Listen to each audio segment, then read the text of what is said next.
We're going to watch the documentary first. The director, Jeff Waldridge, will be here a little later.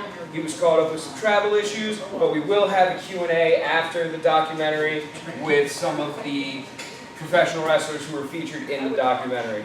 I don't think I need to talk too much about this. I think we should get this started. Ladies and gentlemen, Hardway.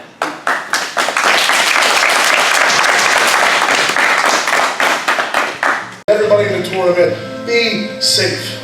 You can still tell a story and do all this crazy stuff and still wrestle and not have to do big fucking shit and hurt yourselves. You know, there's only glass in the finals. You know, we can build and build and build and not have to do it.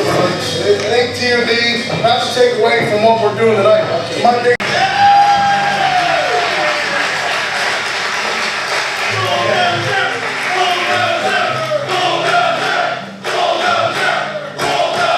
There's two different worlds, and when you have somebody that's known you your entire life, or that maybe they just work with you, maybe it's just a coworker, someone casual, or they know you enough to know how you are, and, you seem chill, and 1,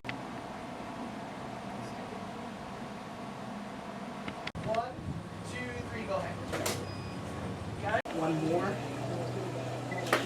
Okay.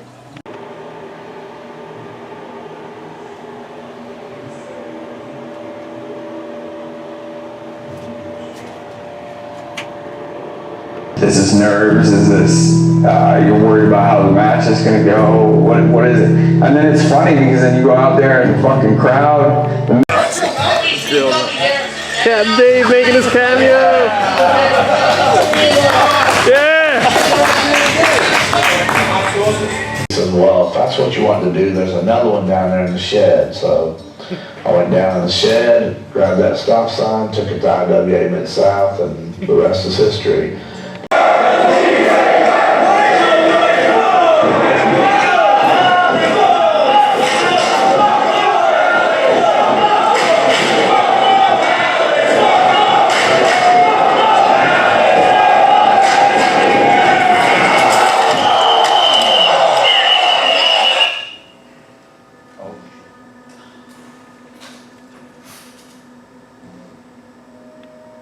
If you've ever seen James or met James, seeing him jump out of a chair and move that fast ever is a very rare sight. Where's the cut at? So There's my arm. it's a little just Can I check this for a second? Yeah. I want to see. 179. Oh my god, yeah. Give him a. Yeah. Yes, please. Yeah. We need it. Fuck! I don't know, I'm on a cell phone and I'm outside the bed. I have no idea my phone. Stop, I know, I got it. I used to work for you. Okay, so she didn't have to do this. We had a match with someone that had a large gash. Bled out to death in some fucking yard in Delaware for Combat Zone Wrestling and Tournament of Death. I bled out to death. They got me on the helicopter. Put some more blood in me, got me back to life, man.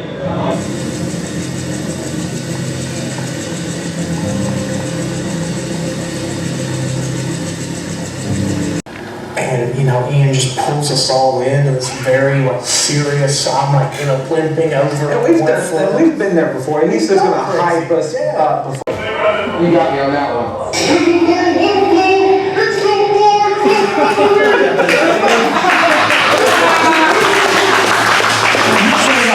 Doing like a gossip plate thing.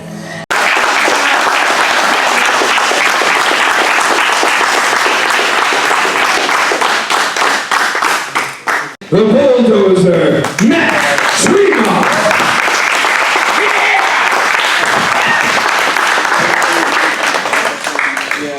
I guess we'll go down the line. Next, we have the Deathmatch Vegan, another very decorated professional wrestler. I believe he's held gold everywhere he's been. I could be wrong about that. I feel like it's more frequent than it is infrequent. Ladies and gentlemen, Jack Cannonball.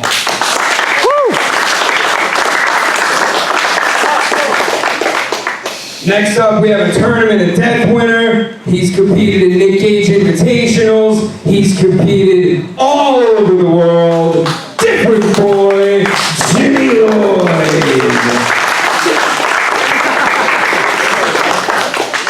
And speaking of international superstars, not only in wrestling, but as well in music, as he said in the documentary, no God, only Shlak!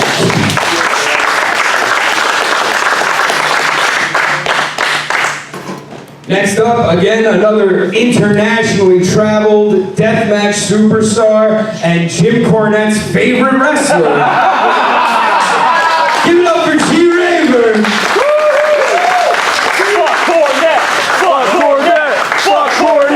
Fuck Cornette! And we're going to have a special guest panelist on this Q&A, a deathmatch. Don't go anywhere, Louie. Get your ass in here. Get out here. Louie! The legend, the icon, Lloyd, Louie Ramos.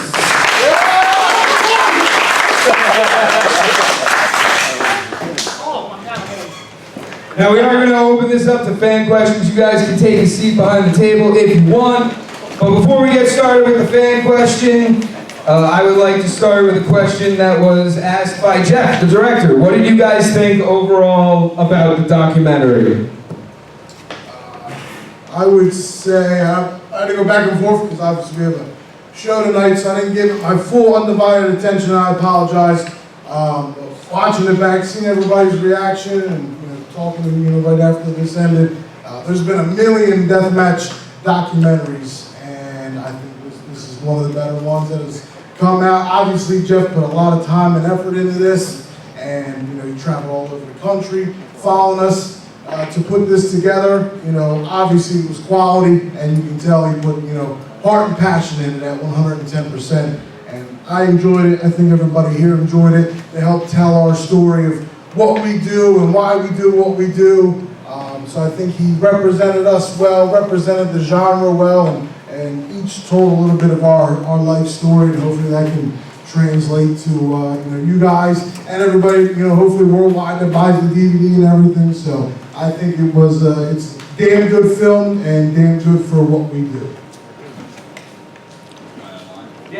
I'm gonna say this because Jeff's not here. It was better than I thought it would be, by a lot. That was really good. And the reason I say that is nothing against Jeff, but because, like Matt said, there's a bunch of documentaries about deathmatch wrestling, and for the most part, they're all garbage. And they all show us look like a bunch of fucking hicks with no actual, human traits. So I thought the fact that showed it a little bit different was fucking awesome. And again, that was no shot at Jeff. I just mean, I don't think deathmatch documentaries have a good track record. He fucking killed it.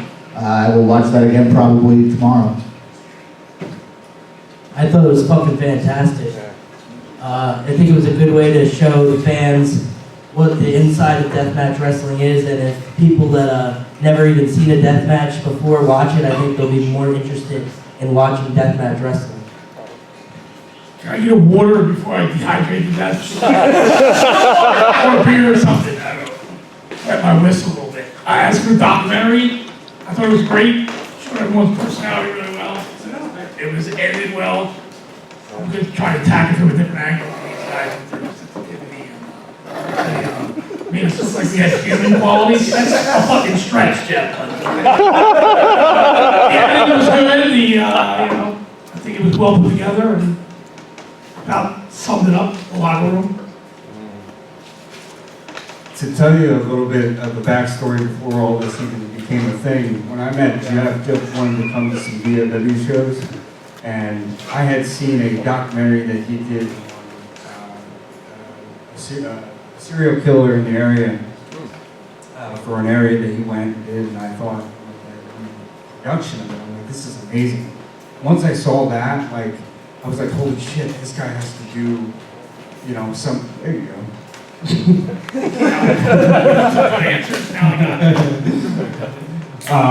Seeing the production level right then, I knew, I was like, holy shit, he has to do this justice. This has to be something where he goes all over the place. So I'm like, Jeff, let me talk to some people. Let me see about getting you in to film, at CZW and H2O. And he reached out to everybody at that time, and I reached out to some people, and everybody was okay with it. So I was happy to be a part of the fact that I wanted him to make it what I knew he was going to create once I saw the production level of what he was doing.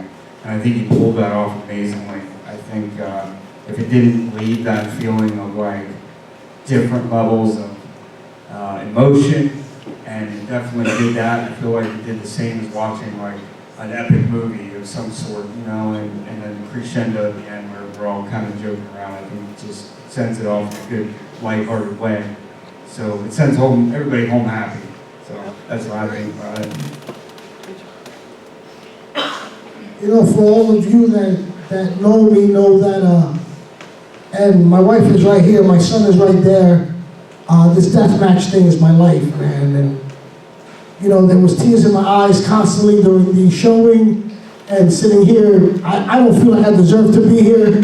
I'm sitting here with the greatest deathmatch wrestler of all time, my favorite opponent, the future of the genre, the toughest man I've ever fought, and a guy who's basically given his life to this and now sits here injured, and here's little old me, and you know, I'm just honored to be here, and that thing did all of them justice because we're all here because of that. Hey, Louie.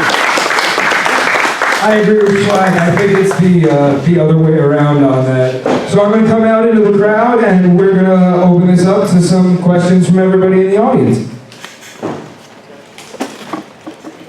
Who wants to start this off? Stretch. All right, man. Something I've always been curious about. I'm gonna try to find the right way to phrase all this, but like when the glass is breaking, when the blood is pouring, when the chairs are cracking in the head, when things are like over 1,000, how do you maintain your focus? How do you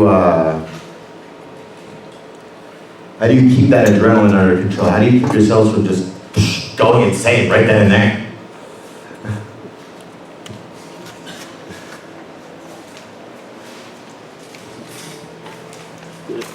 Listen, I've had 2 instances where I've almost died doing this, so you just gotta keep calm and know that your professionalism and the fact that you've done this for so long and the fact that you've done it with, you know, with every weapon imaginable has to keep you calm, and you have to do the right thing. And this is what we do, you know. This is what I don't know about the rest of the guys, but I feel like I was put on this earth for, because as a regular wrestler I suck. But as a deathmatch guy, you know, there's a line of guys here that are the best in the world. They've traveled the world to do this. So we know that we put ourselves in that situation, and we're capable of adapting to every situation that a deathmatch brings. Yeah, I think like too, another thing that obviously we all do is like we sit there and we think, even in that moment of whatever's happening, and we're kind of trying to like gather ourselves. But the biggest thing that we're thinking about too, I think, is one, we want to put on a good show. Like that is a mainstay. Like obviously we all want to have good fucking matches. We all want to look good in front of you guys, because somebody came in the car ride here and was like, yo, I want to see Shlak fucking murder somebody. And if Shlak didn't, you know, focus and do what he does best on murdering people, then they'll be let down. Like they'll be like, oh shit, that never happened. He always murdered me. But yeah. But somebody came to see that. Somebody paid their hard-earned money to come to see you. So that, I think, is in the back of your head, you know, at all times. So I think that is part of the focus at that point. No matter what's in the ring, you're still like, I gotta put on a fucking good show, because these motherfuckers want to see me do some shit. I mean, I concur with both these guys said. I guess just to add on top of that, just go out there and try and not make yourself look like an asshole. You know, you want to go out there and look good. People are paying, you know, to see you look good and not like an asshole. So, you know, composure and fucking keep it together, whether it's glass or fire or whatever, you know. It's your job, you're getting paid. Point blank, in all honesty. I think the reason we don't lose control is because we're trying to keep each other safe the best we can. But you see there's a lot of elements of glass, barbed wire, light tubes, etc. But like, yeah, that shit hurts, but I think the adrenaline actually helps us get through that pain, and the people going fucking wild comes to our head, and we're trying to put on the best show we can and make the people keep going crazy. So I feel like that's how we keep control and just try to put on the best show we can. And not to just harp on what everybody else says, 100% all those things are true, but I think a lot of it's just kind of being there in front of everybody saying, all right, well now I fucking have to do this, I can't really back down now, it's too late. For instance, in the documentary, there was the part where Jimmy here gets the scissors in his shoulder, and you see a quick little panic, and then he gets up so Raver can jump off the top onto him again. And if he didn't get up, Raver would just be standing up there looking like a real dumb idiot. So like, I think it's the fact that you kind of, once you're there, once you're in the ring, you have to do it. Like there's really no turning back, and I think we all kind of come in knowing that this is what we're going to do, so now we fucking have to do it. You can't back out. At that point, you're a little late on that one. Reg, when you ask to focus, you talk about as far as like in the match, during? Yes, like maintaining control, like knowing what you're gonna do next, like not losing yourself, losing your composure.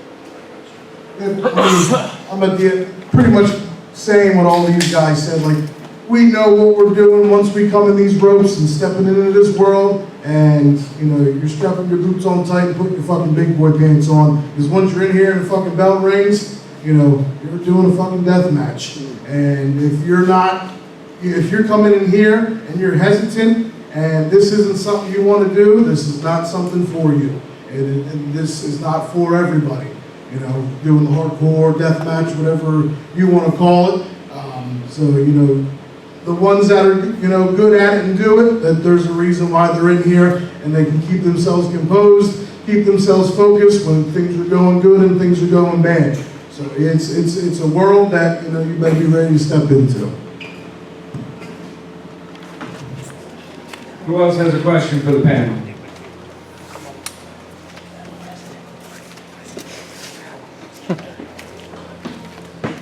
On the performance stance, when you get done doing the shows, like say like doing the weekend shows, and you try to adapt to real life, but like does your persona like stay in the ring, or do you kind of carry it through you 24/7?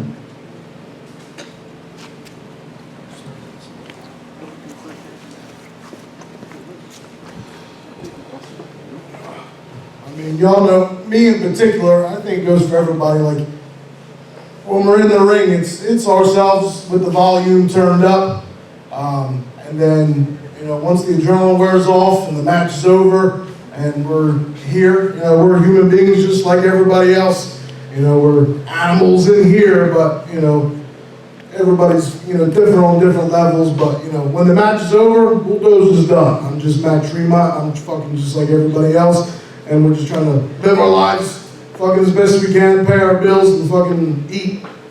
So, yeah, when the violence is done, the violence is done. Unless you piss me off in the real world. That takes a lot, and you don't see that. I'm barely turned up. I'm the same goofy fucking idiot in the ring. The only difference is in my real life, I don't hit people with light tubes and garbage like that. So yeah, pretty much, I am like, and I know this isn't as intense as when somebody like Shlak says it, but what you see is really what you get with me. I'm just a fucking joke of a human. But going off of like, and this is kind of going off what you said, but I've had many a conversation with Louie over here about the come down of like being here on a Saturday and fucking having however many people chant your name and being the center of attention, and then you go to your job where you fucking pick up a phone or you clean the toilet, and that calm down is depressing as all fuck until next week when you're doing it again. Pretty much like Jeff said, I'm basically the same fucking person in the ring. I'm just Jimmy fucking Lloyd. Like during the week, I'm not gonna go around and suck my dick and shit and fucking put myself over.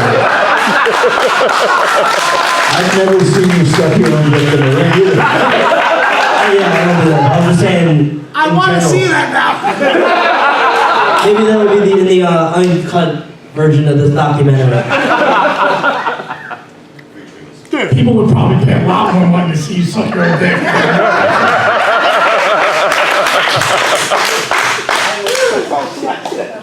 Yeah, I think. I also think people would say, you'd say the same thing, right? Snapchat premium. What are you, fucking back page whore? Yeah, another way to look at it too, I mean, I feel like I am that person turned up at the same time. I also, like I said, am me, and I've tried to just approach people and be calm and cool and collective and always try to be, polite and, respectful and nice as much as I can. But there's still that part of me when you're in there that's a part maybe I don't show that often. Maybe I don't, I'm saving that for that. Maybe it's a build up from a shitty week that I had, and then I translate that in how I, act in the ring, or how I'm perceived in the ring, or even on social media. It's a whole other way to look at it. Like, I try to keep, the character going, and I try to keep my actual feelings in everything that I do, but it's just that one bit notch up, and to give it that, something that people want to pay to see and give a shit about it, Here's the sad part, and like I said, my wife is here, my son is here. I wrestle in camouflage, I wear camouflage on my daily life. I wrestle in black and white t-shirts, I wear black and white t-shirts in my regular life. When I go to Golden Corral and I see the skewers with the marshmallows and the chocolate and stuff, I stick them in my head and I walk around the restaurant and scare everybody. And they're radio telling me what I did, but I'm not lying. So basically, my wrestling character is me, 100%. I'm just this fucking crazy dude that loves sticking shit in his head and bleeding and entertaining and having people wonder what the fuck goes on in that brain. That's 100% why you're here, Louie. Who else has a question for the panel?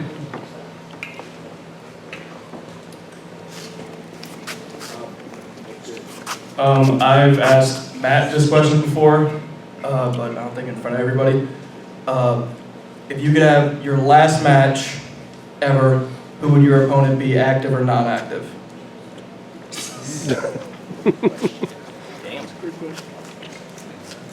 Did I answer that when you asked me? He's like, it's a different, you told me You know what, I'll something make this easy and make this real quick. Six-way, all six of us motherfuckers here. Every single weapon imaginable. So one guy fucking drops, and maybe I'll end up dead, because that'll be the greatest way to fucking die. Yeah, thanks. I'll die. No, I want to die. No, I know. I'll take the death, brother. I know. I want to die. I know. It's safe to assume that you asked this in almost, obviously, a fantasy type situation. Last match ever, your Right. dream opponent. I'll bring it into that kind of fantasy world just because, like, the guys that inspired me. Well, one of the biggest guys that inspired me was Hayabusa. I was a huge fan of Hayabusa and everything that he did. That's where I really gripped into, Japanese wrestling. And I started just kind of going from there. And I went backwards and watched different Japanese wrestlers. So if I could wrestle Hayabusa in fucking Japan in some exploding cage match or some shit, because that was awesome, I would do that. I've never been asked this question. Bruce Brody. Yeah, I mean, obviously it's Bruce Brody, but I guess a little more realistic, maybe if White Beater gets off his ass.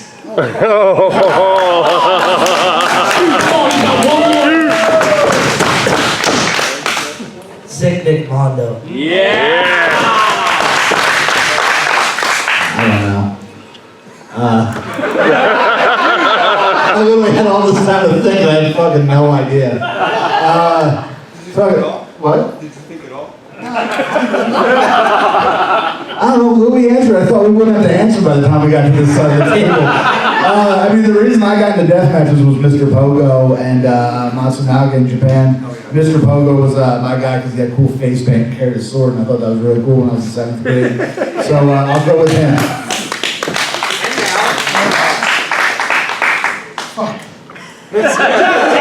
Kind of answered. Wrestle everyone! I know. Well, alright. Little like fucking Louie. On this fucking level, when I grew up watching fucking Jersey All Pro, and him and Crazy Ivan, so like one of my first fucking legends and people I watched and looked up to, and it was always fucking Louie, and I got to work with Louie a bunch. Obviously, I fucking had wrestled Anita here and in Japan, which was awesome. If there's anybody, I guess fantasy-wise, fucking you wrestle Funk, that's awesome. It would be Funk or Foley. Yeah.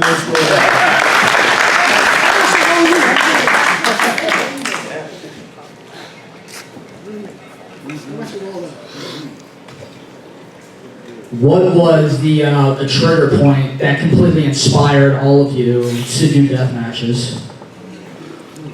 Louie's face. Wow. Shit. Wow. I like this Q&A. They're making me think. Yeah. To make a long answer short, I'm just trying to think that probably 98, 99, 2000 when I started really get deep and watch wrestling, and then hardcore wrestling was what stuck out to me. And immediately when I saw it, I knew like, yeah, this is the shit I want to do, and I'm gonna go in the backyard right now and jump off my mother's fucking shed and fucking get thrown through fucking sheetrock and barbed wire and all that stuff. So like I wanted to do it from day one. When I first saw it, I'm like, yeah, this is, I guess that was the moment. So many, many moons ago, and a lighter and thinner Matt Tremont was like, yeah, I want to do this stuff. Just did a suicide. Mine was when I was a kid. My dad started taping ECW because it was on at 2 a.m. and I was not allowed to stay up that late. He would tape that, and I would watch the VHS the next day, and seeing guys like Sabu and Cactus Jack and stuff do the barbed wire stuff, that was like what drew me in. And then from there, probably fucking like Napster and LimeWire and all that shit. I found like other death matches just by typing in their names, seeing Japan and Pogo and guys like that, like I said before, and always seeing that as right off the bat from fucking 7th grade on, which says a lot for my mental health. I knew I wanted to do stuff with bricks and fucking barbed wire and light tubes and all that because of what I watched these other guys do. Yeah, that's about it. Growing up, watching CZW, going to the shows, seeing these guys throw each other through glass, get hit with weed whackers, falling off roofs, just to make people happy and put a smile on people's faces. So, that right there, I was like, no, that's fucking awesome. That's what I want to do. I've always had like a major glitch in my brain. I don't know if it's a positive one or a negative one. Positive. But it's probably positive. It's got me here right on this motherfucking guy. Yeah. I've always been like hyper extreme, man. Whether it be like, okay, I want to get a tattoo. Yeah, you know what? I want them on my fucking face. Let's skateboard or ride BMX. You know what? I want to go down the fucking biggest hill and I want to go 100 miles an hour and I want to get drugged by a fucking car. You know? Oh, wrestling? Okay, cool. Oh, they do it with glass and they do it with fucking fire? I want to do that kind of wrestling. Oh, music? I want to play grindcore. I don't want to play fucking country. I want to play this shit that's really fast, as heavy and dark as you could possibly make it, and asshole as you could possibly make it. Honestly, I would be doing MMA if they involved weapons, but MMA doesn't have weapons, so it looks like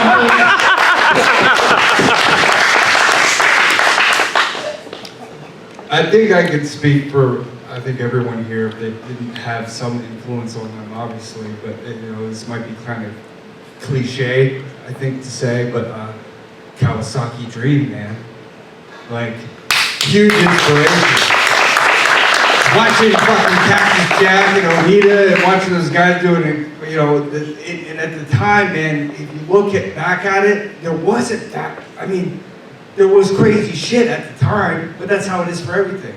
Everybody looks at things and wonders why, like, oh, why did this 80s horror movie piss so many people off? Because they had a decapitation scene. It's that same factor there, where like you look back on it, And to me, that still fucking holds up. Like, I don't watch that or see clips of that anymore. See Cactus Jack hit some fucking exploding shit or fucking even Onita doing something. And I'm like, holy shit. Like, this was huge. You don't realize how huge it was, and you can only appreciate it if you understand that during that time, this was absurd. That was like, what the fuck is this shit? Wow. And that opened the floodgates of finding other shit. And it just spawned off into this different territory where you just started to wonder, like, oh, there's all this other wrestling out there. And whether it was deathmatch or not, it created this link of saying, holy shit, there's shit over here. Oh man, there's shit in fucking Norway. There's shit in fucking Britain. There's shit in fucking right here in my hometown that I didn't know about. Let me go check that out. There's those fans, and then there's the fans that never have seen that. And that bugs the hell out of me. Because like that, to me, was like, that was fucking history, man. And that's a huge part, I think, in all of us watching that footage. To elaborate on what he was saying, it's fucking punk rock as fuck, man. Deathmatch is punk rock as fuck. Yo, punk rock is, oh man, buy John's VHS in the back of a fucking magazine of the craziest rock and roll shows. Yeah, of course I'm gonna buy that fucking VHS, you know what I mean? And that's how Deathmatch Wrestling is. It was underground and it was sought after, just like cool fucking extreme punk rock shit. And all a good horror movie. Oh shit, you never seen Serbian film or where the fucking, you know, I'm just saying, like, it's fucking punk rock. A good B horror movie is just as fucking punk rock as Mr. Pogo fighting Onita in a fucking fire match. It's just as punk rock as The Exploited hitting some dude in the fucking head with a guitar in fucking somewhere in Cockney, London. You know what I'm saying? Who doesn't like that shit? For me, it's a loaded question because I have to go back to being a child. 1988, there was a show called Primer Impacto. It was it's basically like a current affair for Spanish people. For those who don't know, I'm of Puerto Rican and Ecuadorian descent, 100% Hispanic. My mom came off the boat, barely speaks English, and she was watching this show, and they were doing an expose on Puerto Rican wrestling, and they showed Abby. And I had seen Abby like doing little things in like Florida, Georgia, but never that big. And upon watching this in 1988, I was 11 years old, and they said, oh, the blood is fake and this and that, and I kept arguing with my mother. I'm like, no, I watch this stuff every Saturday. This is real, this is real. No, my mother's like, this is fake, this is fake. Your father used to try to do this, and my father was a failed wrestler in Puerto Rico many, many years ago, and he would tell me that this was real, and I tell my mom, this is real, oh, this is fake, and I said one day, Ma, I'm gonna do this.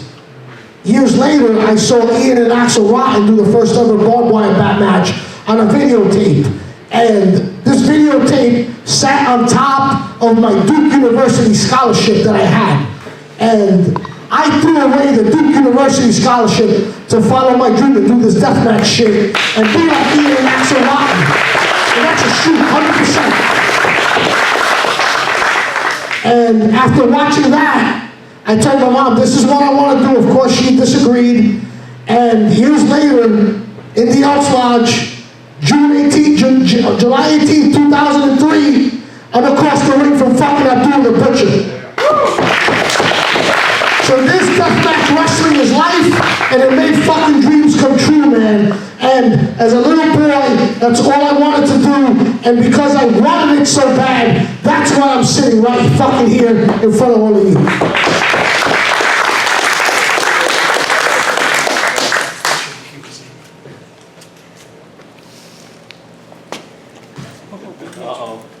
Can you guys all see me? Alright, good. Okay, so not just deathmatch wrestling, wrestling as a whole we all know has different looks, you know. Back in the 80s you had fucking 6'8" Hulk Hogan with big muscles everywhere and shit. You had Rick Rude with his washboard abs and all that. Well, let's get real here. We all know deathmatch wrestling is usually just a bunch of crazy looking motherfuckers with tattoos on their face. Maybe some punk ass street kids. I don't know, they're fucking a pig in their barn. You know, I don't know, it's just, usually you guys have some pretty crazy fucked up looks. But, you know, well, let's face it, you know, when the fans come here, no, we don't want to see your fucking abs, we just want to see you fucking bleed. Where I'm getting at is, this isn't the main question, but have you guys ever seen Falling Down with Michael Douglas? You know how he's just some fucked up middle class individual who's just coming home, who just, you know, wears suit and tie, glasses, who just wants to go home, but he's fucking crazy! Even though he might not look it, you know, like the crazy Nazi in that, you know, gun shop, that was like a fucking lunatic.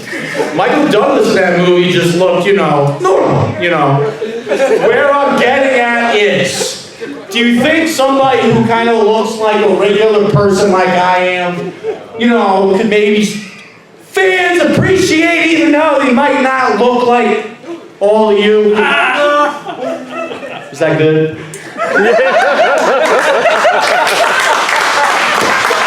Let's face it, I have years to catch up with the amount of tattoos Shlak has. And that's my mom's favorite person right there.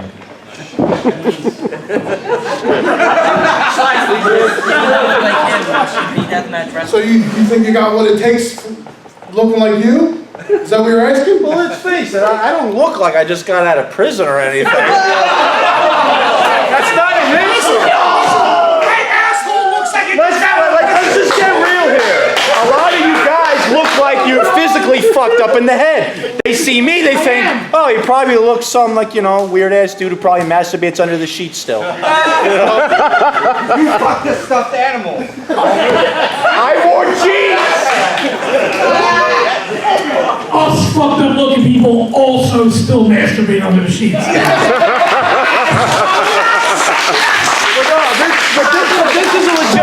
This is a legitimate question because, you know, let's face it, you know, they all love you guys, but, you know, it's not your stereotypical wrestling fan. Not in a bad way. I love all you guys. Even if you hate me, whatever, but, you know. We love you, Mitch. I think if I'm getting all this, probably not. But I guess to do this shit, you gotta have a fucking couple screws loose, and each of us fucking, you know. Have a couple screws loose. Yeah, we got some screws loose, but like, you know, you may not have face tattoos, or look, you don't have to look like the most intimidating fucking person in the world, but you fucking get in here and do fucking damn good, and you have a great fucking character, and you've gotten over, and you've taken your bumps, and you fucking bled. So yeah, someone that does look like fucking Mitch Down can come in here and fucking kill shit in here. And you have it. That's why you guys have to Photoshop it.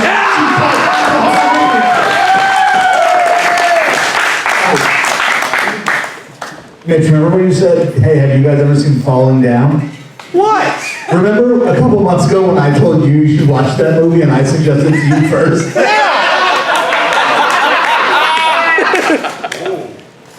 I just watched it the other day too. Such a great fucking classic.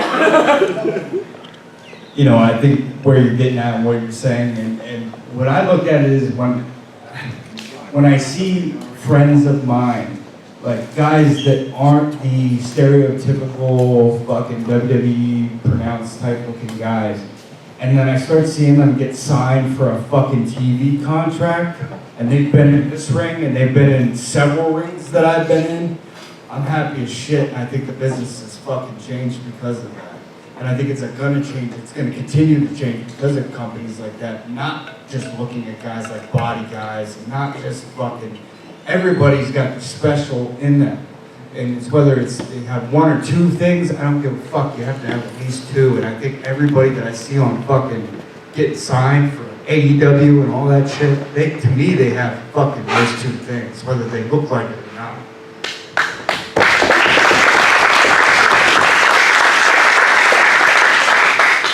Listen, I think that the five other guys that I'm sitting next to here are probably the most talented group of human beings I've ever been around, and that's a shoot. But the fact of the matter is that I'm glad I look the way I look because of Deathmatch Wrestling, because on Friday night, when I'm taking the train after my shoot job, my fucking train goes to the Jersey Shore, all I have to do is pull my sleeve up, take my hat off, and nobody wants to sit next to me because of the blood, the scars, and the scabs, and I'm happy to sit by myself myself drinking my 4 fucking Loco. Yeah!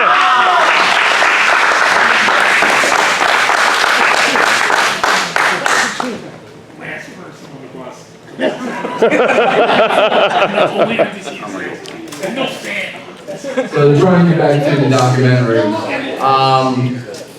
for any of us that are immersed in the deathmatch world that wants to show this documentary to a family member, a friend, a colleague, or anything who has never watched a second of deathmatch wrestling and might have a certain opinion of it, after they watch it, even if they still don't want to ever watch it or still have their own opinion for it, what is the one thing you hope they take away from this documentary? That's a better question than I. My intro. Give me a second. Yeah, I think because like, if people don't like what we do and they're adamant about, I don't like it, that's fine. You don't have to fucking like it. You don't have to watch it. And if someone watches this documentary and is still dismissive towards it, I don't know, to me, you're like, something's wrong in your fucking soul. Because like, you know, people love fucking football, they're gonna play football, give their life devoted to it. Like, this is all what we'd like to do. We've devoted our lives to it, you know, physically and mentally, put our families through it. Like, this is a lot. And if you know, we're fucking human beings just like everybody else. Just like you guys sitting out there.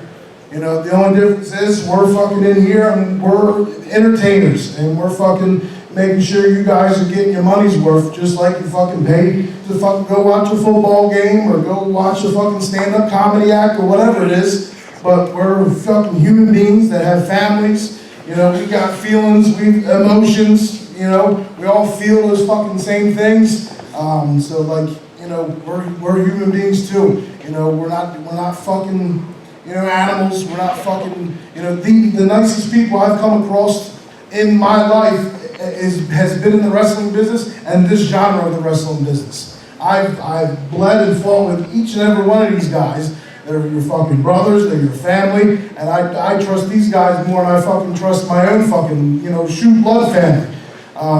You know, so, and, you know, if they're still dismissive after watching a great documentary like that really breaks it down individually, what this means to, you know, certain people, why they're fucking doing it, you know, something's just fucking, there's something wrong with fucking you. Fuck you, you know? Fuck 'em. Because there's, you know, we're doing what we love to do. We ain't fucking harming and doing no harm to nobody. Like they still don't get it, but I understand such and such. Like that's on me. Like, what do you hope that they take away from that? Like, okay, I still maybe not get it, but this documentary showed me this, and this. Well, in that aspect, you know, great, you know, good. Hopefully you take something of it, and you know, we're just, like I said, we're like everybody else. It's just, you know, what we do is a little bloody, a little crazy, and you know, again, you don't have to fucking watch it. You don't gotta fucking shout it out. You don't gotta fucking, you know, promote it. You know, but you know, we're fucking human beings too at the end of the day. You did your best. Yeah, I have to follow it. I feel like no matter what, people are always going to be dismissive of it because it is like this really like ugly subgenre to wrestling, which already isn't, you know, a cool thing to like anyway. But I feel like taking something away from that documentary, I hope that people who would watch it, even if they're still going to dismiss it, even if they're still going to think it's a bunch of fucking malarkey, are at least going to see like the passion that guys like, you know, all of us put into the passion of guys like Pondo and John Wayne Murdoch. And they'll at least kind of respect that, I hope, a little bit more. I think no matter what, people are still going to push off something like what we do, because it's not every day you see people roll around in barbed wire and broken glass and hit each other with weed whackers and you know, let's be honest, dumb shit like that. But we all have a passion for it, and I don't think anybody can take that away, and if they want to dismiss it still, I mean, that's on them, but I hope at least they see kind of the passion behind it, the passion that everybody here puts into it, and it's not just us going, hey, we got nothing else to do, why don't we go out and fucking name ourselves, but it's, hey, we all fucking love what we do, and we love everybody who supports that. I don't know what to say. Same shit as the. I I think people will spend a lot more money seeing Jimmy fuck himself instead of.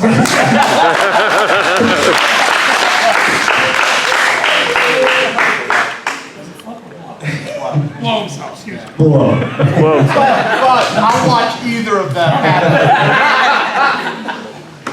I think the biggest thing is obviously everything in the world that we do is subjective.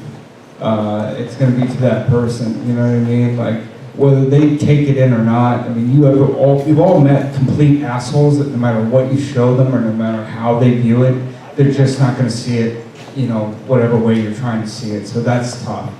But the people that are open to it, I think what they're going to see, if anything, is you guys.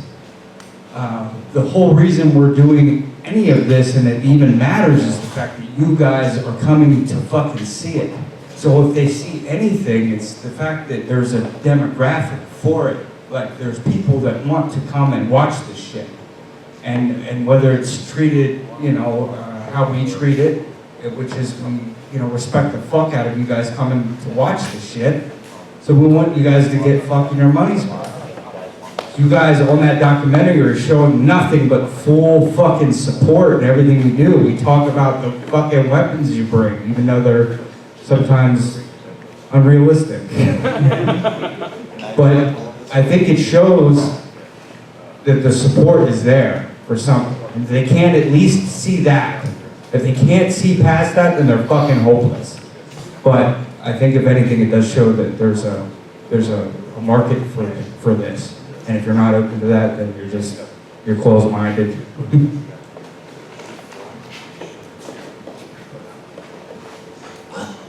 You know, I gotta thank every single person that has ever cheered me, that has ever, you know, bought a ticket to watch me bleed and brawl. I've been doing this for 22 years, which is longer than Jimmy here has been alive. And that's not a slight, he's the future of this shit, but I'm an old guy doing this shit. And the reason why you know, the one person that I wish I could have turned around was my mother. Because my mother, you know, my brother who passed away a long time ago, he was my biggest fan and supporter, and losing him was like the biggest blow in my life. And you know, my mother doesn't understand that even after all the injuries, all the scars, almost dying from this with the collapsed lung and all this shit, and I keep telling her I keep coming back, she just doesn't understand. And the fact that I got my son involved in it, she doesn't understand. But the fact of the matter is, and this is a shoot, I love this more than I love myself, and I love this more than I love life itself. So this is, being here in front of you, sitting next to them, is what keeps me fucking breathing, and that's a fucking shoot.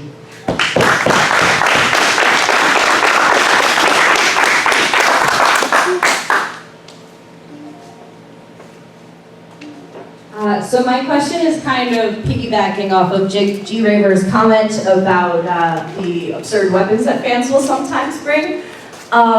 Where do each of you draw the line between when you're like, you know, this is really gonna suck, but I'll take it, versus, hell no, I'm not taking that?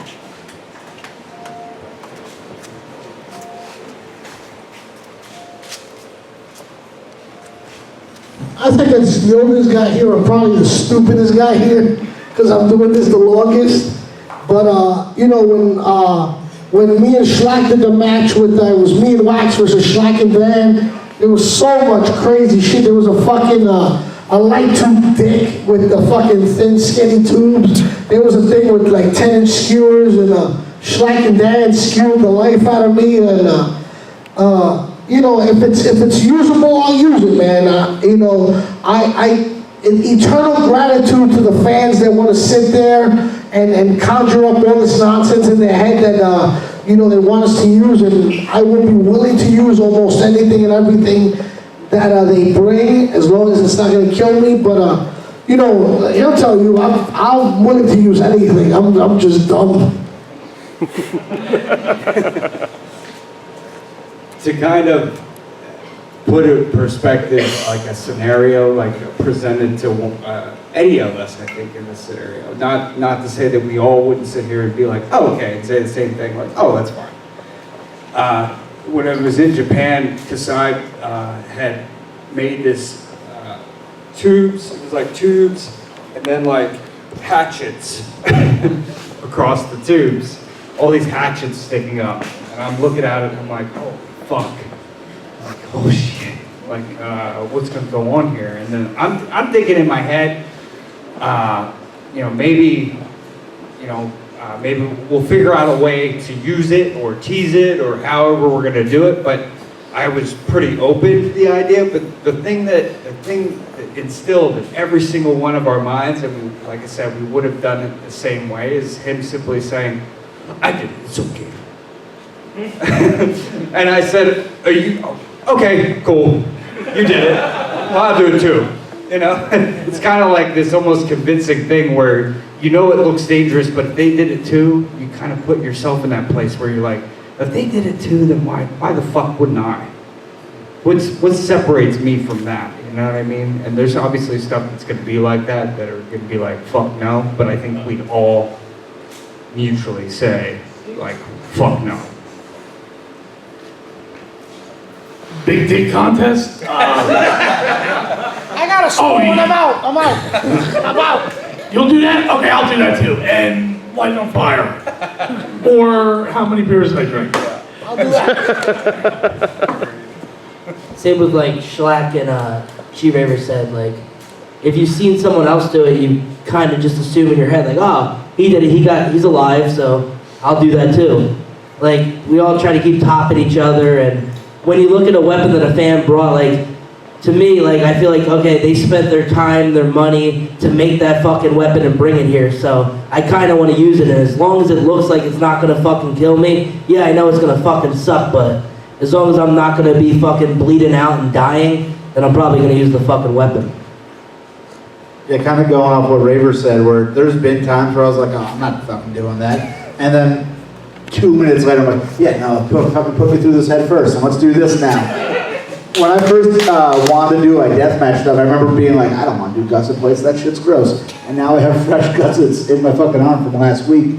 And the first time I actually wrestled in this building against Matt Tremont here, we were trying to come up with a finish, which is a pre-planned ending to the match. I don't think I'm counting any tales out of school here. And I was like, hey Matt, could you fucking DVD me onto the stereo system with little rapid gusset plates? And Matt's like, no, dude, that's a little much for right now. Since then, I've taken plenty of gusset plate. But like, kind of going off what Raver said, there's been times where it's like, no, I'm not doing that. And then you go, you know what? Other people do it. I can do it too. You know? Like, when I did the scissors the second time at TOS, I didn't really want to do it because of what happened with Takeda. But, fucking net, dude. But me and Raver were looking at it. I went up to Raver, I was like, oh, they have scissors back there.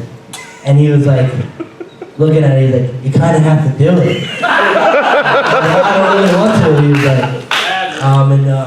then like, I looked at the event shirt and I had scissors in my hand. I was like, fuck, I gotta do it now. And we were trying to think of something that like I would be fine with, and like, original idea was like a meteor, like the double knees that G-Raver does while I'm holding it, and he would have came down on top of me. And I was like, I don't know about that. Let's just do the 619 because I thought it'd be all right. And then it happens, I got fucking scissors all the way down my arm. But also barefoot stuff. Fuck! That's all I had!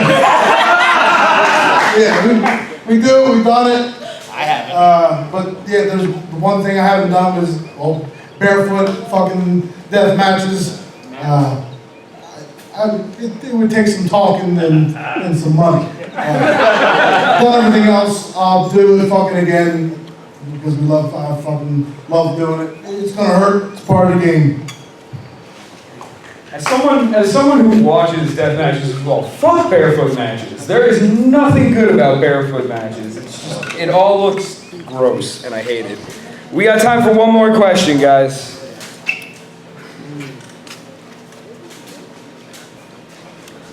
Okay, I know you've all been doing this for a long time. I was wondering if you kind of remember what like your first big like death match or hardcore bump, whatever you want to call it, like what your first big bump was and what your thoughts were after you did. Like if you just took it, you were like, well, this fucking sucks. Like, you know, or if the adrenaline took over and you're just like, oh, this is great, I want more, you know?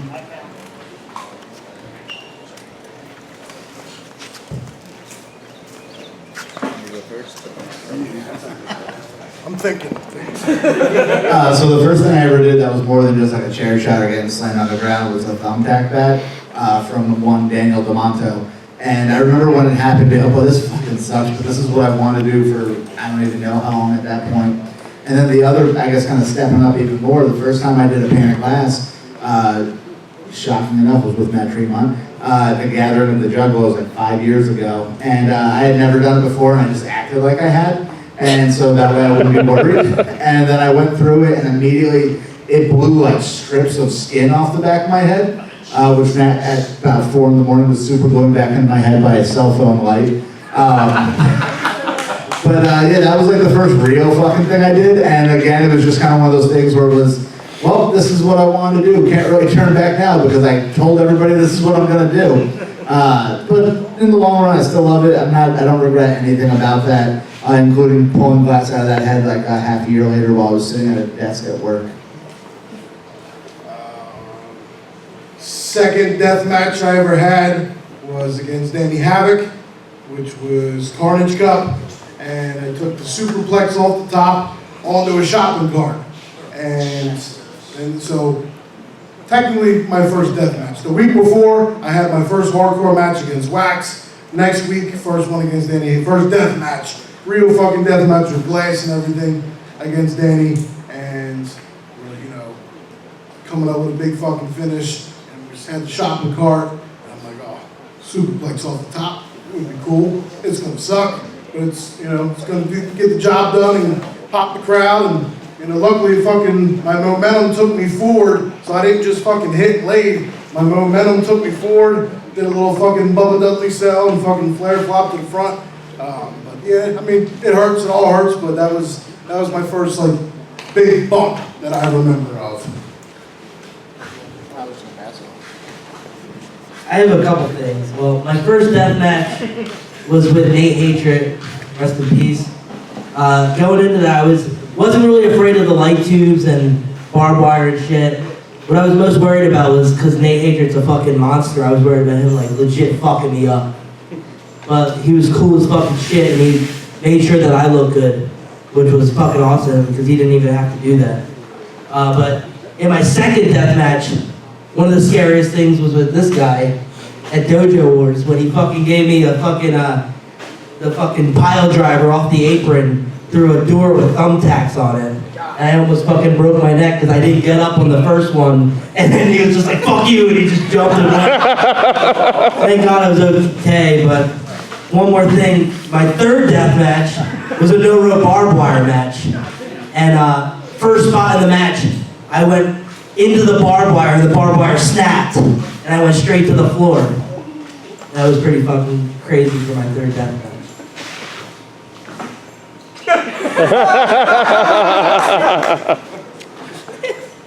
Oh man. To take it back a little bit, I wanted to, at one point, take a break from wrestling. I kind of hurt my back, and I did that somewhere in fucking West Virginia, and I just felt like shit, and I just knew I had to take some time off because it was actually like causing my performance to be kind of on the low. And I just felt like, man, if I'm taking these small bumps in the ring, and the tiny stuff is hurting like I'm doing the big stuff, there's a fucking problem. If I'm taking a clothesline and I'm bumping and fuck, and it's hurting like the way it is, I'm like, I need to take some time off. So right before I was getting ready to do that, VOW was supposed to be like one of my last shows for a while, which I took six months off. And they're like, oh yeah, you're gonna be in there with Masada in a 2,000 light tubes surrounding the ring and all this crazy shit. And I'm like, this was my first time doing tubes or glass, anything like that. I'd done barbed wire, I did barbed wire with Matt and stuff a few times, and you know, stuff like that, but nothing to this degree as far as glass was concerned. But we're back there calling the match, and in almost no hesitation whatsoever, he he presented to me, hey, how about we do a powerbomb over the top rope into some glass and shit? And I was like, yep, let's do it. Because, I mean, I thought about it and I was like, man, this will be a moment, man. If I take that bump, I'm like, this will be insane. So I was so open to that, like, so quickly. And even though I was taking time off, it was that moment of realizing, like, that's when you really have somebody else's fucking, you know, your shit in their hands, man. And you gotta kind of trust them. And at this point, he's probably the only guy I would ever let do that. He's done that to me now, like, two times he's thrown me over the ring. 2 different heights of ring, too. A ring like this at CZW, and then that was a smaller pony ring in that one, but still, it's a powerbomb over the top rope. Like, over the top rope to the floor, who does that? How often do you see something like that? So I was like, yeah, we gotta fucking do this. But one thing I want to go, and maybe this might not be that directly, but just one I want to mention, just the overall, just the first, I think, realization of, holy shit, what we just did was absolute fucking perfect to me. Well, that's hard to say in wrestling because nothing's ever really that perfect, but to me, it holds as a memory and the greatest feeling, one of the greatest feelings I've ever had. And that was fucking Atlantic City and me and fucking Matt Tremont, we fucking killed it. Oh, yeah.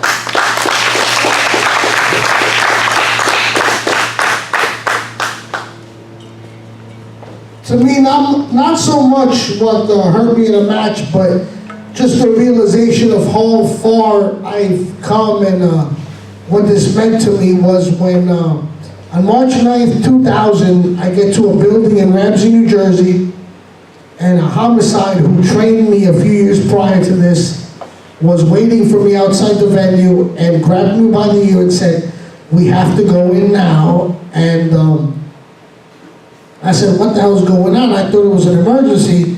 And he takes me to the lineup card, and I read the lineup card, 1, 2, 3, 4, and then 5. And if you guys heard the story before, I was obviously influenced 100% by Ian and Axel Rotten. They were the reason why I decided to chase this deathmatch dream.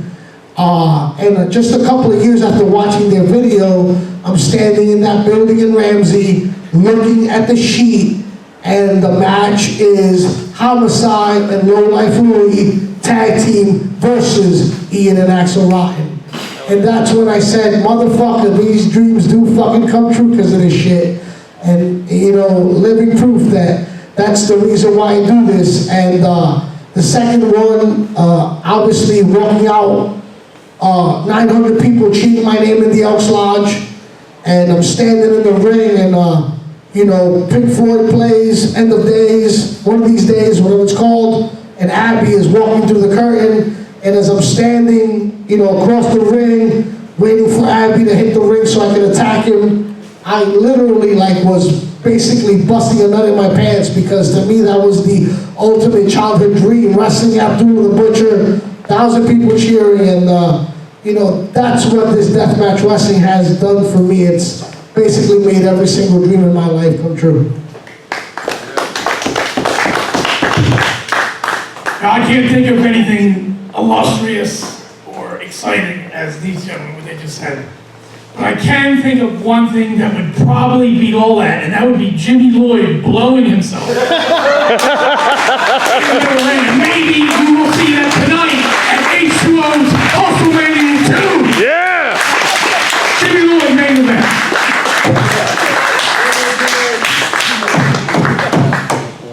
Hand the mic down here. You really wrote your song. Guys, give it up one more time for our panelists.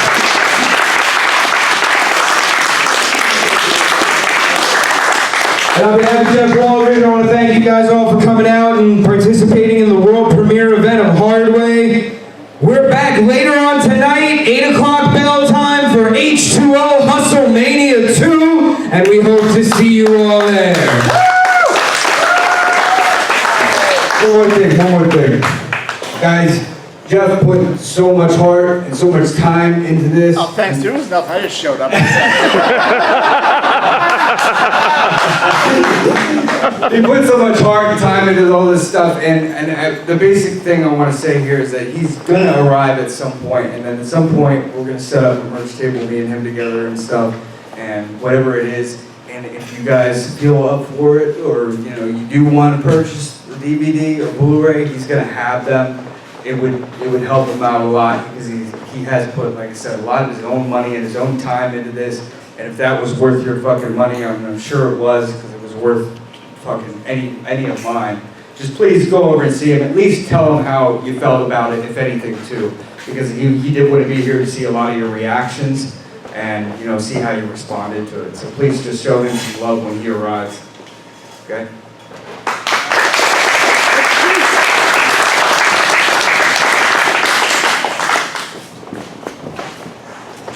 Thank you, everybody.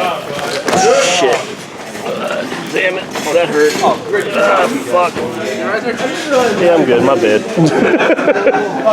I'm old and fat, alright? You're drunk is what you want. No, I'm not drunk yet. I'm getting there now. We will see you in a little bit.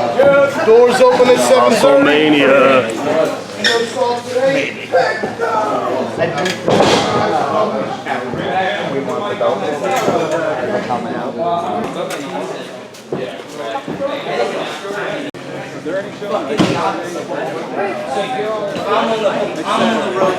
So look who arrived fashionably late to his premiere of his film Hardway, The Legacy of Deathmatch Wrestling. What a day. Jeff Waldridge, what's up, man? Not much. Everything went well. I'm glad you filmed the panel because I didn't get to be on it. So. There's no way I could have missed that. They did great. Everybody killed it, man.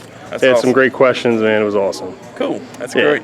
Appreciate I got you. Everybody loved it, man. They were clapping the reactions. I got some reactions, but not as many as he would sent like. me the video, and he was like, "Hey, this is the end." So they loved it, dude. Everybody loved it, dude. They were laughing. People were like a little See, emotional. that's my favorite part. I like to watch other people enjoying it. Oh, I know. I bet you did. I was so bummed. I was like, man, I wish I would have just set up a hard cam so you could just watch everybody's reaction, dude. Well, that shit happens, dude. American Airlines sucks. Yep. So I was delayed for hours, and craziest thing, they said the plane was actually broke in Alabama, I think, and they didn't have a mechanic at the airport, so they had to drive them in for an hour and a half, and then they finally got the plane to Charlotte and then on to Lexington. I got on it, and we're here, so we'll be here for the main show, I guess. That's all that matters, man. You're here. I mean, at least you're here. People can get DVDs and exactly. got them all. So. Let me see the cover of this before I. Let's pull one right out. Yeah, I want to show everybody what this is. Because I was going to end it after the panel and like show the video, but I was like, oh shit, there's not a copy here. Straight out. Blu-ray version. Blu-ray version, huh? Oh yeah. Get yourself a copy of that shit, man. Where can we find it at? www.hardwayfilm.com. And I'll ship them out myself, so you'll get it quickly. Well, like I was saying, I was very impressed with it, and I think anybody that's a Deathmatch Wrestling fan, it's a must have. A lot of people have said it's very thorough and in-depth, so I appreciate that because that's what I wanted. I wanted to kind of show every little segment of it. So. All right, so anybody watching, buy that fucking shit. That's right. Check it out. Support the cause. Goddamn right. Thank you, Jeff. I gotta get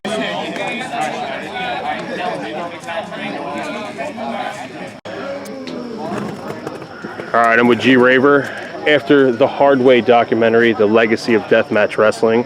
And we were just discussing how amazing the film was, and Jeff absolutely killed it in what he did. And we were just discussing how I actually had a part of it, like the 15 minutes or so I think I had in there footage, and the moment I shot of you during GCW's Tournament of Survival 4, when you literally were knocked out cold, and you just see your eyes, and you were knocked out, and it was terrifying. Right. And I'm thankful that you actually told him to contact me and to get this footage in there, because it really brought to the film a lot. It did. It really made the like you were saying, it was silent in there. People were just like, it was quiet as fuck. It was the quietest it had ever been in the whole viewing, and that's what's kind of crazy, like to look at it that way.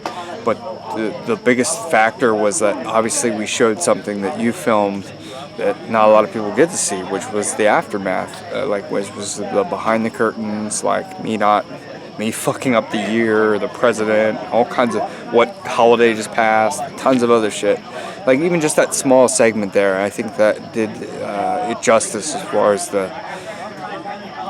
possibility of what can happen sometimes in deathmatch wrestling. And that was like the most like quiet shit Yeah, like Connor Claxton said during the film, he said that like this literally could just happen. Like I could literally have my throat slit at any moment from barbed wire or something. And it's just and it's true. It is. It's true. I mean, obviously, now there's this, but like, this is a testament to obviously what you know going in. I knew everything going in. I knew this could happen. Like that's not the thing that's not. People think we don't think about. You know the risk every time you go in there. Right. So like, for anybody to ever think that there's that there's not that thought, we're trying to take care of each other, but in some cases, sometimes the fucking proper placement. This could happen with a wrestling move. It could happen tonight. I'm not jinxing it, but I'm just saying it could happen in any fucking moment, and people don't realize that. And there's a lot of ill-placed things, and no one's to blame. Not at all. And with a tournament like that, when you have to go in there 3 times, right? I mean, it could have been such a simple thing. I mean, you hit hard. I didn't really see your head hit because the barbed wire hit my camera and knocked that out of my hands when it snapped. The camera rolled. Yeah, it just kept rolling. I'm glad it didn't turn off. And I mean, I'm sorry that I filmed you down the ground. No, don't be sorry, because I mean, and I said this earlier to you, but this is what it's, at this point, it's what it's worth, because if there's going to be footage of it, like, fuck, there's footage of it. Because if it helps, I don't even care if it helps the fucking DVD sale at this point, you know, and that's what some of the appeal is. And some people, you know, they buy it for that reason. But it's not that they're, you know, a fucked up person for viewing it. It's just that they kind of are curious to what happened, you know, and that's the way to show it. If there's any way to show it, that was the biggest fucking way to show it. Like you were saying, it was quiet in there. It was quiet as fuck. Even me, I like still I felt silent, awkward like, because I was sitting there watching. Dude. You know, you never want to watch yourself. No, not at all. But like, especially not that. Hearing like nothing, and I'm like, oh shit! Like this is pulling on some like heartstrings. So like this is kind of crazy, and like I got chills from watching it. You know what I mean? Because I knew how crazy that was. Yeah, when I first watched it at my place, he sent me the online link, and I had chills and so many emotions, tears, laughter, like, and I loved how he captured it all. He did such a great job. This is definitely the top deathmatch wrestling documentary I've ever seen. 100%, because I mean, there's some fucking garbage out there. Oh, well, it just makes us look like absolute assholes. Yeah, it makes you look barbaric, like idiots, dude. And you guys aren't like that. And it's not. And I think that if there isn't to come away from all this, even on the you know, the casual wrestling fan side, if you're not viewing this and not saying, you know what,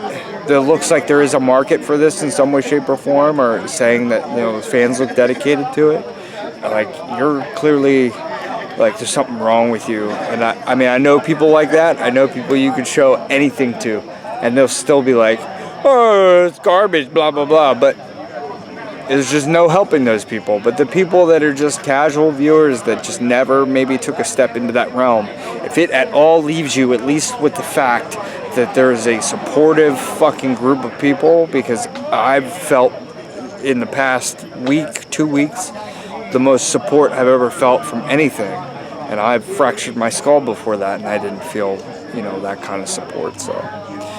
Well, we fucking love you. You're one of the good ones, dude. We know appreciate that, man. It, man. And honestly, who's to say, like, the difference between regular professional wrestling between deathmatch wrestling, there's just as high risk, if not more, in regular professional wrestling. I mean, you guys go through tube sheets of glass, you get to know it pretty well. I mean, but then a simple suplex, like, over and over again, you guys are doing that as well, which is crazy shit. And then people are going to bash it and say, like, oh, you know, this is horrible, they're damaging their body. But, dude, the bangs into the mat over and over and over again, like, in one little botched spot, you've seen it happen so many times, and people die. Literally, nobody's died from deathmatch wrestling. Only people have died from regular professional wrestling, and that's a fact right there. Which is kind of crazy. It's crazy to say that. And we're aware of that, and the fans are aware of that. At least people that know, or, you know, obviously, like, more recently, the Rey Mysterio and, you know, incident in Mexico and all that stuff. It's like, you know, if you don't have that awareness to it, like, you got to be aware of the fact that at any point, it doesn't matter who it is or what it is, they could fucking hurt themselves, and they could get injured. They could have, there could be death involved, and I hope not. I never wish death on anybody. So, fuck you, Cornette. Yeah, I agree. Fuck you, Cornette. Well, the statistics are you have more than likely getting injured in a car accident on your way to the show than you do in the actual ring, and that's a 100% fact. No, it is. We are aware of taking care of each other. This is not. Don't ever get that wrong. And I've witnessed it. Me doing these vlogs for a long time. I've literally seen it where the cameras aren't focused on it, and the second somebody's really hurt, the opponents, the staff, the fans, everyone is immediately, like Jeff said during the film, like that one time with him and Shlak, and he was like out, dude, and he just felt like he stood up and he got down on one knee. Like everybody was calling for the EMT. I remember screaming for his name to come out there, and because we care, we know that we know the difference between what's going on there, man. Tom Lawyer was the one that called the ambulance for me. You know what I mean? Like he, and you know, he didn't even take credit for that. He called an ambulance, and I didn't even obviously take the ambulance when I was in Chicago when I slipped my armpit. But like Tom Lawyer, like was looking out for me. You know what I mean? Like, don't get it fucking twisted, people. We all fucking care about each other. We all love each other. Like, don't ever think that it's not that, because it is. Well, that's what I think Jeff captured. He's just showing the real true 100%. side. I loved how he ended it with this everybody goofing off at the end. Yeah. It was great, man. It was awesome. I would just, if anybody, you know, wants to take a view of it, or they, you know, I don't even give a fuck if you're into deathmatch wrestling. Just watch it for the wrestling's sake. That's exactly what everybody's saying. Is 100% behind this. There isn't, just because it's just deathmatch and there's that element, doesn't mean that it doesn't portray wrestling, because I guarantee you if Jeff made the same fucking documentary with just wrestling and no deathmatch wrestling, it wouldn't be any fucking different in the fact of, you know, us being people and us, you know, caring about each other and fucking wanting the best out of the results of everything to make money. And to we all couldn't agree more. Right. Exactly what some of us were talking about outside, man. Yeah. We talked about it for a while outside of film. We were all like excited. Right. It was so nice to see all, like I had the chance to see it beforehand because I helped out with the footage and stuff. Right. But everybody had just seen it for the first time. Was that your first time seeing it today? No. You did actually? Surprisingly, I'd seen it before. Okay, so you were prepared today. Okay. Right. So I was. Well, that's another reason why I shared knew that. It was coming up, but that the clip people of you that didn't see it, like. That's why I shared that clip, because I was like, this is intense. I was like, I think he needs to see this before he's there. I don't want to see you crying like or anybody. Like, I was like, this needs to get posted. And I was like, I know I felt bad. And Jeff was like, no, it's fine. He's like, give him something. I was like, they need to see this. I was like, if this doesn't put asses in the seats or people want to buy this, like this alone is just like. Right. I think the biggest thing, and like you said too, was for me it was seeing the faces of the people that knew, and that in itself, I just want to point that out. How many of you people have a show that you're on that maybe, I don't care, it doesn't have to be that scenario, it doesn't have to be some terrible fucking event that happens that hurts somebody or whatever, but how many people are talking about the show weeks later and they sit there and they think about it and they ponder about what the fuck actually happened, and then they see the footage, and then when they know what happened, they go, they were like, there's some people sunken in their chairs as soon as that footage came up. Like, people knew what the fuck it was. Mm-hmm. So the fact that people knew, like, what it was before it even began, before they even knew what they were about to see, means something to me. Like, it means they were fucking paying attention and they were watching. So I don't care the amount of people or not. It's some emotional shit. It definitely was, man. Yeah. Well, gee, I fucking love you to death, man. I think we're about to start this show. Was it H2O Hustle Mania 2, man? And I wish you were on this car right now. But, you know, you take care of your health first. You'll be back in there again soon, you know what I mean? I think they got a replacement in there for you, you know what I mean? They do. Got your benefit show next week. We're all going to be here and support the fuck out of you. Dude, I'm pumped. Going to be a dope-ass match. I'm excited just because of everybody I've seen on that poster, man. Dude, we fucking love you, dude. You're the fucking man, dude. Love it. Well, I'm going to let you go. I'm going to go in there and try to shoot what I can ringside like I did with you, man. Kill it, man. Thank you, brother. Yeah, man. I love you, Jay. Love you, man. Hardway documentary. Yeah. The legacy of deathmatch wrestling. Crazy, right? So I hope that shit blows the fuck. Dude, so fucking good. Oh, dude, so good. So good. Jimmy Lloyd became one of the youngest men in wrestling history to headline Corrigan Hall earlier this weekend. Jimmy Lloyd is trying to superplex him up his head. Oh no! Face first on the leg tubes. Not pretty, but fucking dangerously effective. Not pretty, but his face went straight through that glass. And then the rest of the way on the top of these ladders. What's going on here?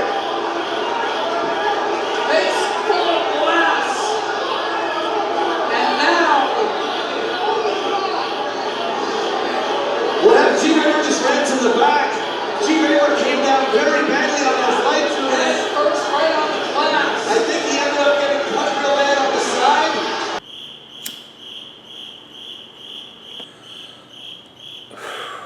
That was really hard to watch. It's now October 9th of 2019.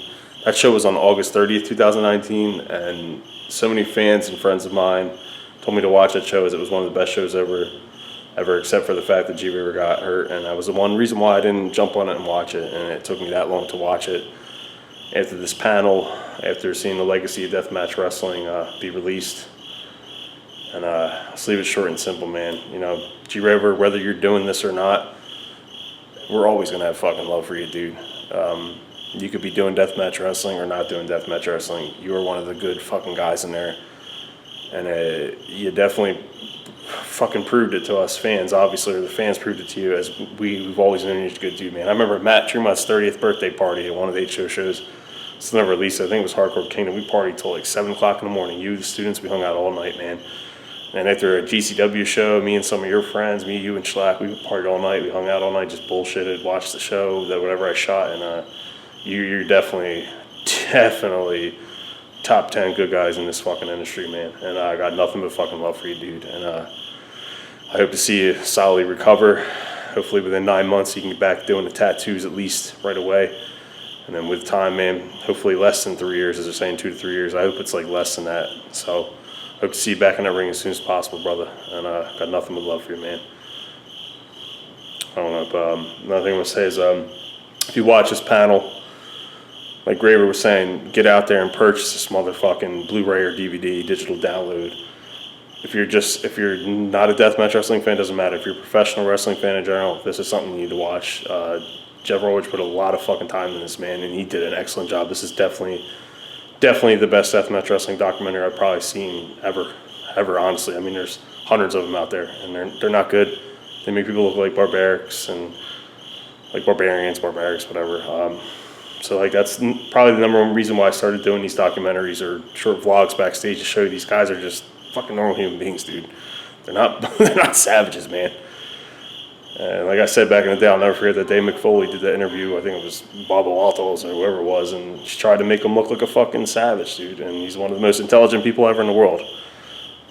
Same thing with these little indie companies, man. These guys are some of the smartest people you ever fucking meet, man. They know what they're doing. They know the risk when they get in there, man. They're doing it for our fucking entertainment. So go out there, show some love, buy the merch, do whatever you can, man, to support these guys, man. And I don't know, I gotta get my kids up for school again, as I always fucking do. Remember, guys, stop judging, start loving, accept as they are. Just be yourself. Me out. Remember, get out there and purchase Hardway, the Deathmatch, the legacy of Deathmatch Wrestling. You guys take care.